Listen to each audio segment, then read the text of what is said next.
کابل کې د لمر مرجان رنګ جوړونې فابریکې مسؤلین وایي چې د اسلامي امارت له راتګ وروسته د دې فابریکې په تولید کې د پام وړ زیاتوالی راغلی دی. د یادې فابریکې مسؤل انجینر محمد نبی سلطان وایي د اسلامي امارت مسؤلینو لخوا په واردونکو خامو موادو باندې د ګمرکي تعرفې کمول، د لیږد په برخه کې ورته ترانسپورټي اسانتیاوې رامنځته کول، ډاډمن امنیت او له حکومتي مسؤلینو سره همغږي د دې سبب شوي چې په ورځني ډول د دې فابریکې تولید د پخوا په پرتله له 100 ټنو څخه 15 ټنو ته لوړ شي، چې د تیر په پرتله 15 سلنه زیاتوالی ښیي.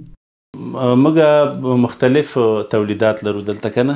موږ په آبي یا ایملشن یا ویدرشیټ کې کنه د اوبو په بخش کې چې کوم هغه ده موږ 25 ټنه تولید لرو د ورځې، او روغني چې ده موږ 10 ټنه تولید لرو.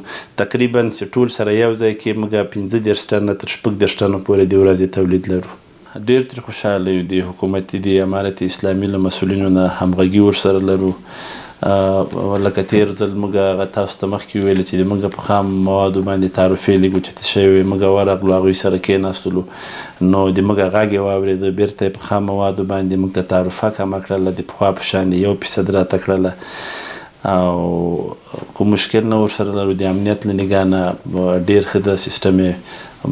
او بله خبر برق اوس الحمدلله مخکې د موږ 60 ساعتو په جمهوریت کې، اوس هم الحمدلله 14 ساعته 18 ساعته برق لرو. همداراز یو شمېر هټیوال هم له هیوادوالو غواړي چې له خپلو داخلي تولیداتو استفاده وکړي، ځکه د کیفیت او قیمت له پلوه تر نورو غوره او بهتر دي.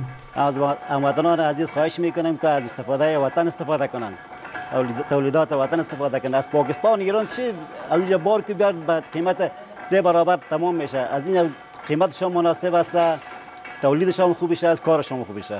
هیوادوالو نه مې غوښتنه ده خواهش ده چې خپل داخلي تولیداتو ته ترجیح ورکړي، په جای د دې چې دوی خارجي مالونه یا رنګونه وکاروي. بې له رنګه په افغانستان کې چې څه تولیدات موږ لرو، په کار ده چې د هغو نه استفاده وشي، د وطن په پښو ودرېږي. بلخوا د اقتصادي چارو شنونکي وایي که چېرته د داخلي توکو څخه حکومت ملاتړ او ګټه پورته کړي، نو د دغه چارې په ترسروي سره به د هیواد اقتصاد پیاوړی شي او د صنعتکارانو تولید ته به بازار موندنه وشي.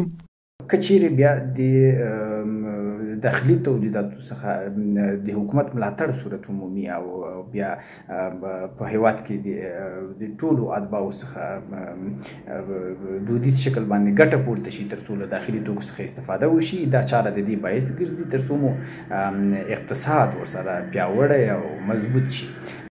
هیره دې نه وي چې د اسلامي امارت له راتګ وروسته ډېری هغه فابریکې چې د امنیتي او مالي ستونزو له امله تړل شوې وې بیرته فعاله شوې او د هیواد پر ځان بسیا کېدو لپاره یې بند ماشینونه پر حرکت راوستل.